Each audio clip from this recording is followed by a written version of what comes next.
Good morning from New Hampshire on this cool and gray Labor Day weekend. This is Marshall Davis. Today I am continuing to explore the biblical stories of spiritual awakening. So far we've looked at Adam and Enoch and Abraham and Jacob. These were all in the book of Genesis, and one would expect to find more stories of awakening in the rest of the book of Genesis, but we look in vain for any hint that Joseph or any of his brothers or his sister experienced spiritual awakening. The rest of the book of Genesis, which is a lot of chapters, is devoid of any accounts of spiritual awakening. This tells us something about spiritual awakening, that it does not necessarily run in families. Abraham's son Isaac did not experience what Abraham experienced. Instead, he imitated the outward practices of Abraham without the inward awareness. There's a passage that is very descriptive of this. It says that Isaac was just kind of going through the motions, imitating his father. It says Isaac passed his wife Rebecca off to protect himself, just like his father Abraham had done a couple of times with Sarah,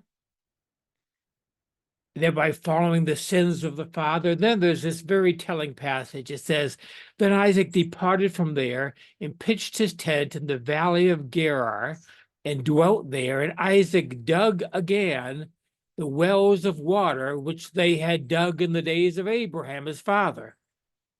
For the Philistines had stopped them up after the death of Abraham, and he called them by the names which his father had called them. His Isaac redigging the same wells and renaming them with the same name. That pattern pretty much sums up Isaac's life. He was following in the tradition of his father Abraham without knowing the spiritual reality of Abraham. And that's what happens in lots of religions, spiritual traditions today. People repeat the actions and the words of their spiritual forebears without knowing the spiritual reality that is behind these actions. That's a definition of religion. There's an old saying that God has no grandchildren, that every generation must know the divine firsthand. We must each discover for ourselves that we are children of God, and yet most religion is grandfathered religion. Isaac did not have a clue what Abraham knew, yet he continued to do the same old, making the same mistakes, repeating the same actions. That's ritual. That's the difference between dead religion and true spirituality. In Christianity, this is the difference between the gospel of Jesus and the gospel about Jesus. The gospel of the kingdom of God that Jesus knew and proclaimed, which is non-dual awareness, and a second-hand gospel created by the disciples of Jesus who did not have a clue what Jesus was talking about most of the time, according to the gospels. I've said it before. Christianity, as we know it today, is a religion created by people who did not know the kingdom of God that Jesus proclaimed. Christianity was founded by Paul of Tarsus, not Jesus of Nazareth. Paul never met Jesus, never heard him teach. We read his letters, and there's no evidence in his epistles that he knew anything that Jesus taught. In fact, he boasts in one letter that he did not get anything from the apostles of Jesus who heard him firsthand, but he got it all directly from God, he says. Is a reason we hear virtually nothing about the original 12 apostles in the Bible, the major actors in the earliest church in the Bible that we have now are Paul and James, neither of whom were one of the 12 apostles. James was the brother of Jesus who did not believe in Jesus during his lifetime in ministry, and yet he is the one who became the leader of the Jerusalem church. The other major player is Peter, who was one of the 12, and yet he repeatedly is clueless for what Jesus is talking about according to the Gospels. This is the story of religion. The spark for religion is in the teaching of a person who has had a spiritual awakening, like Christ or like Buddha. But after that person's death, the movement is organized and institutionalized by followers who have not had the same spiritual awakening. Not only that, but people who have had the spiritual awakening are often rejected and persecuted and excommunicated by the same religion. A good example of this in Christianity is the early Gnostics, which is the Christian community that is responsible for the Gospel of Thomas, which might have actually been written by the Apostle Thomas, one of the 12. Some of the writings in the Nag Hammadi texts communicate the original gospel of Jesus, but these were branded as heretical in order to be destroyed by the Christian church in the 4th century. That's what happens with religion. It's a common pattern. It is controlled by people who have no direct experience of what I call non-dual awareness, what people call non-dual awareness, which is what the original founders of these spiritual traditions taught. In this way, the gospel of the kingdom of heaven, spiritual reality, is quickly replaced by dogma and tradition and ritual and hierarchy. To get back to the Bible now, after the stories of Jacob, we do not have any story of spiritual awakening in the Bible for over 400 years. The rest of the book of Genesis is very interesting. It focuses on Joseph. Joseph was an interesting character. He had the gift of being able to interpret dreams, and that leads to all sorts of adventures.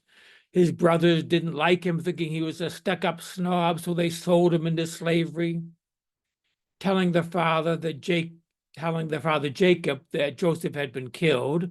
Joseph is sold into slavery in Egypt, where eventually he finds himself in the household of Pharaoh, and he becomes Pharaoh's right-hand man after a while, a leader in Egypt. And through these circumstances, Joseph prepares a place for the Israelites to come in Egypt when there is a famine in the land of Canaan. It's a very interesting story. But in the midst of all this, there's no account of spiritual direction, awakening.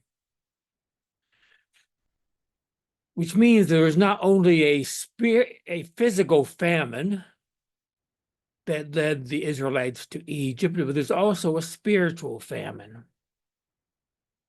Indeed, the Israelites exchanged the spiritual heritage of Jacob for the worldly heritage of Joseph. Like Esau, they sold their birthright for a mess of pottage. This is the model followed by religion, century after century. Religion yokes itself to power and people and power, and it becomes about money and power. And the spiritual message that started it all is forgotten. This pattern is repeated throughout history. History goes through periods of spiritual awakening and then spiritual slumber. After the story of Joseph, there's a time when Israel is in Egypt prospering materially, but declining spiritually. And this is followed by 400 years of slavery, which symbolizes spiritual slavery, spiritual bondage. This is echoed in church history by the bondage of the Christian church to worldly power and wealth, as we see it today, and the consequent disappearance of true spirituality. In the time of Jesus, the people of Israel were in bondage to legalism and ritual and hierarchy. I see the same type of Egyptian captivity of the church today. Legalism, dogma, and fundamentalism have taken over Christianity. Today, we are living in the dark ages of the church. The ironic thing is that those who consider themselves champions of the gospel, of fundamentalism, think that they are the spearhead of revival.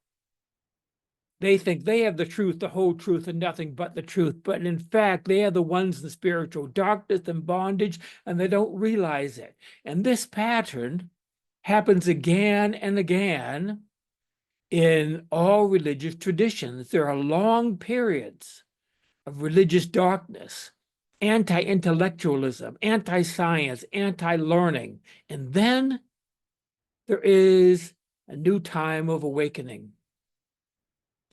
The Bhagavad Gita says that when there is a decline in righteousness and an increase in unrighteousness, at that time, an awakening occurs. That a person appears, a person who has woken up and discovered the kingdom of God, and that person becomes a spark that ignites a new chapter in the history of spirituality. In the story of the Bible, after 400 years of spiritual and physical slavery in Egypt, then Moses appears upon the scene. His spiritual awakening is known as the story of the burning bush, one of the greatest stories of spiritual awakening in the Bible. And we'll look at that next time. That's it for today. Grace and peace to you.